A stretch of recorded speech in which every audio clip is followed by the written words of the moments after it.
At her peak, she commanded over 1,800 ships. She led an army of 80,000 sailors and fighters. She defeated the Chinese Imperial Navy. She defeated the Portuguese fleet.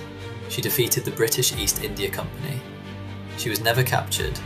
She retired on her own terms. Almost nobody has heard of her name. Her name was Ching Shih, and this is her story.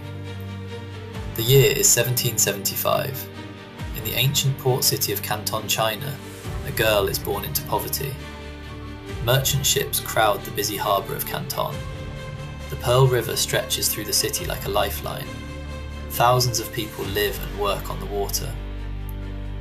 History never recorded her real name. We know her only as Ching Shih, widow of Zheng. Even the name history gave her belongs to someone else. She grew up working on a floating brothel on the Pearl River. Wooden boats line the crowded riverbanks of old China. Lanterns glow over the dark water at night. Merchants, sailors, pirates and officials pass through daily. She watched powerful men make deals from the shadows. She learned to read power. She learned to read people. She learned how deals were made and broken. In 1801, a powerful pirate commander came aboard. His name was Zheng Yi. He already commanded a feared fleet across the South China Sea. Zheng Yi wanted to marry her. She said yes, but only after negotiating her terms. She demanded equal ownership of his entire fleet. She demanded an equal share of all plunder. She demanded equal authority over every decision. Zheng Yi agreed to every condition. She was 26 years old.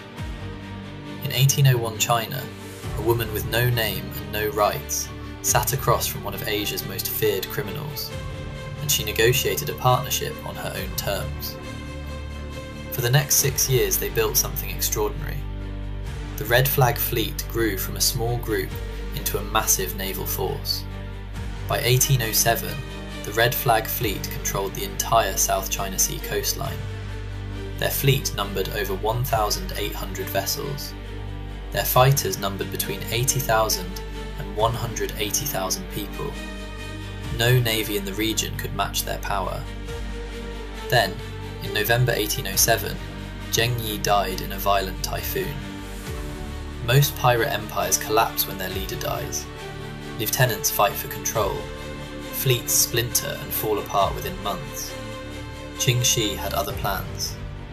Within weeks of her husband's death, she controlled everything. She outmaneuvered every rival commander. She formed a powerful alliance with a young officer named Chang Pao. Chang Pao became her right hand, and later her second husband. But Ching Shih did not rule through fear alone. She wrote a code of laws that governed every sailor in the fleet. Her code was comprehensive, ruthless, and brilliantly effective.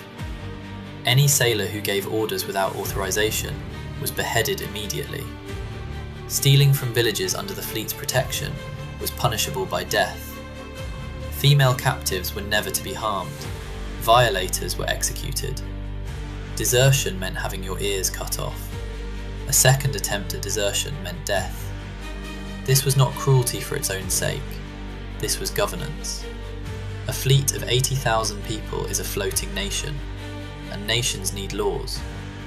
The result was a pirate force more disciplined than most official navies of the era. The Chinese Imperial government could not ignore this any longer. Between 1808 and 1810, they sent fleet after fleet against the Red Flag Armada. Ching Shih destroyed every imperial fleet they sent. The Imperial Navy tried direct assault. They lost. They tried blockades along the coastline. The Red Flag fleet resupplied from protected villages and moved on. They tried bribery, paying commanders to betray her. It failed. Her code had built loyalty that money could not break.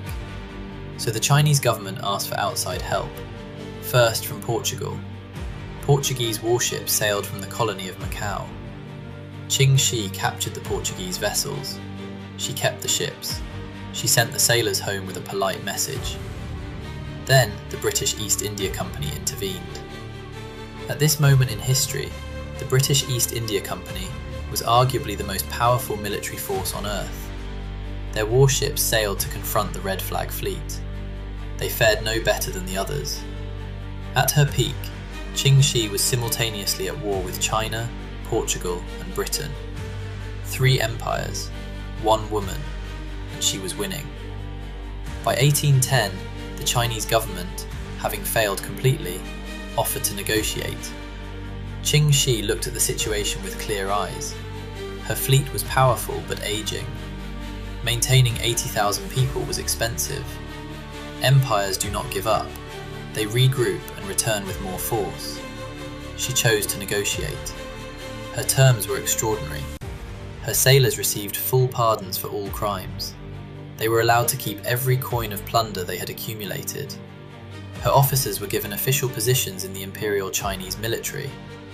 Chang Pao was made an officer in the Imperial Navy, with his rank intact. Ching Shih herself kept a small personal fleet. The Chinese Empire spent 2 years trying to destroy her. In the end, they hired her instead. She was 35 years old. Ching Shih spent the rest of her life running a gambling house in Canton. She also ran a profitable smuggling operation on the side.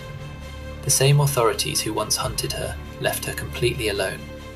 They were wise enough to know better. She died in 1844 at approximately 69 years old. Wealthy, free, surrounded by family.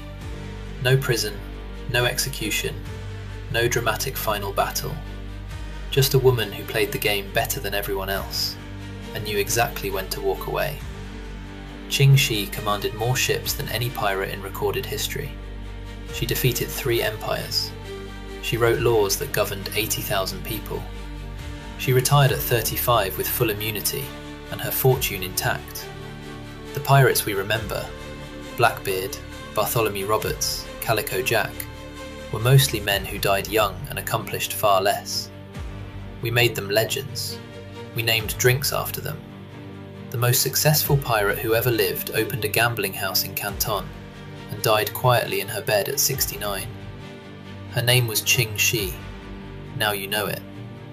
If this is the kind of story you want more of, subscribe to Untold Figures, history's most fascinating people, told the way they deserve to be told. New videos every week.